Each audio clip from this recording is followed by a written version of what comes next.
With the 2020 football season coming to an end, with former head coach Tom Herman being fired and thus implementing a new offensive system and a new head coach, former offensive coordinator from Alabama, Steve Sarkisian, implementing his new offense, his new RPO style of offense. It is going to be evident in the class of 2022 that it's time for Texas to turn over a new page in recruiting. And turning over a new page in recruiting, I have 4 names that are be atop my list that Texas needs to start with in the class of 2022 at the quarterback position. And starting at that list, of course, you know it's going to be number 1 in your hearts, number 1 in the state of Texas, and number 1 in the whole entire class of 2022. But before we get into that, welcome, it's your boy, AK, and I'm back here with the video with you today. We're talking about high school football, we're talking about the class of 2022, and we're talking about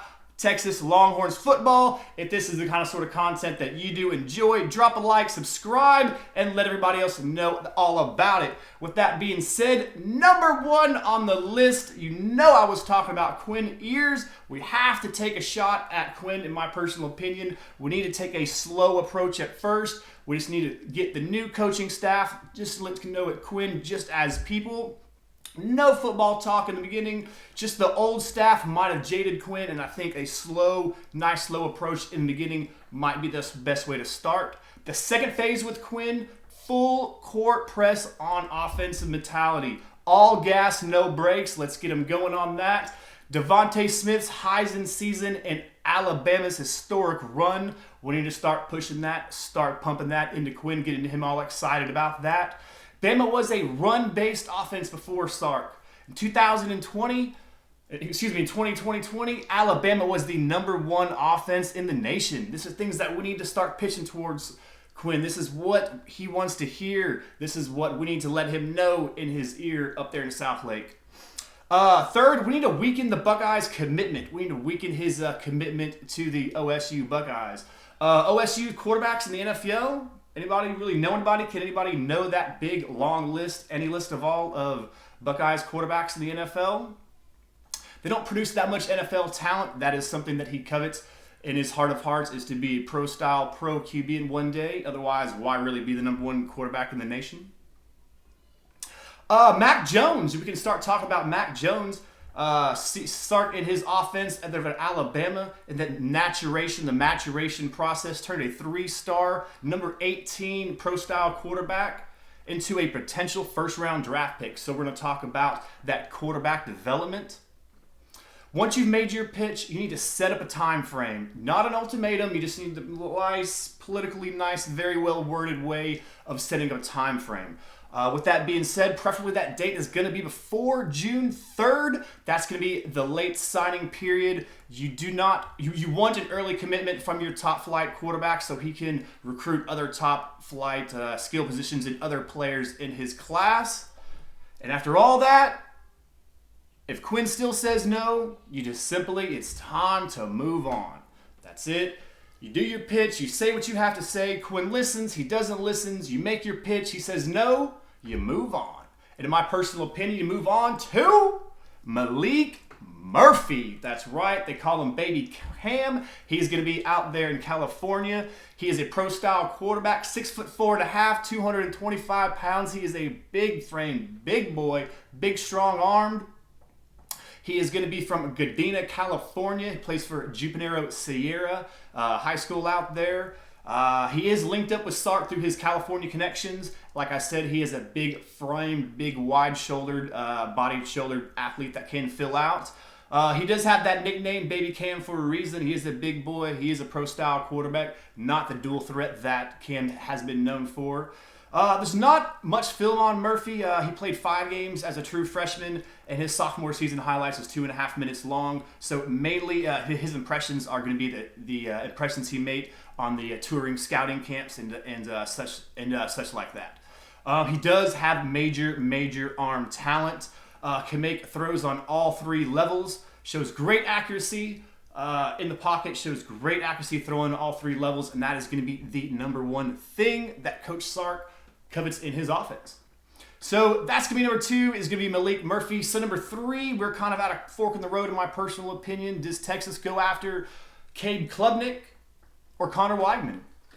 Weidman is going to be the dual threat quarterback, 195 pounds from Cypress, Texas. He's going to be a 4-star, rated number 77 in the class of 2022. To me, Texas has already made its choice, in my opinion. The new coaching staff has re-offered Cade Klubnik. So Texas does appear to be pursuing Klubnik more than Weidman in my personal opinion. So between these two, I believe that Texas has already made its decision. So talking about Klubnik, talking about Cade Klubnik from Austin Westlake, what do we get? What does Texas get from him if we're offering Cade Klubnik, excuse me? So what does he bring to the table? Great leadership and a proven winner. I think everybody saw that down the stretch, making that great, impressive high school run to that 6A state championship. Great speed for a quarterback. He's a member of the track team for Austin Westlake. He runs the 200 meters, if I am correct on that. And like I said, outstanding performance in the championship run. I'm just going to double down on that. Leading a comeback drive against North Shore in the semifinals, making the game-winning TD with under 2 minutes left. Very clutch performance. Out-dueling Quinn Ewers from South Lake Carroll. The previous mentioned Quinn Ewers in the Division I 6A state final. He had 220 yards rushing in that performance and right at 97 yards. He did have a couple of TDs and no turnovers, if I'm 100% sure on that. And talking about Cade Klubnik, his stats where he is ranked, 247 Sports does have him ranked as the number 219 athlete quarterback prospect in the class of 2022. I see that rising after that great leadership performance and his great performances in the semis and his great performance in the 6A state finals against the South Lake Dragons.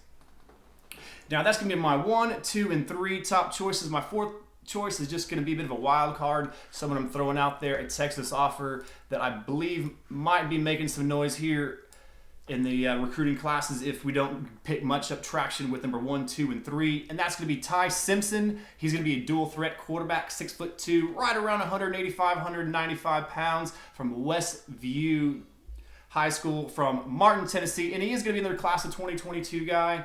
Not much information on him, just now getting to know him, but he is a 4-star rated 90th in the nation. And that's the list. Holla at you, boy. What does everybody think about the list? Did I miss somebody out? Is there somebody that you would like to see in this list? Do you like my list? Do you have them rated the same? Number 1, number 2, and number 3. I do know that there has been lots of talk about Cade Klubnik versus Quinn Ewers, especially after Klubnik outdueled him in that 6A performance, which he did. I can't say, I have to say it. Game recognizes game, and he did ball out of control in that state final game. Talking about Klubnik. That's the list. If you do like this kind of sort of content, again, subscribe to the channel, drop a like, and share this amongst your friends. Holla at you, boy! Keep your head in a swivel and your eyes on Texas. Hook 'em up, guys.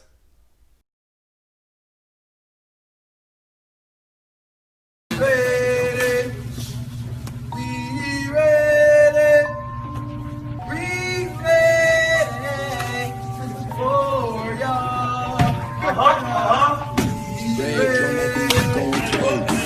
Rage on that beat, gon' crazy. Rage on that beat, gon' crazy.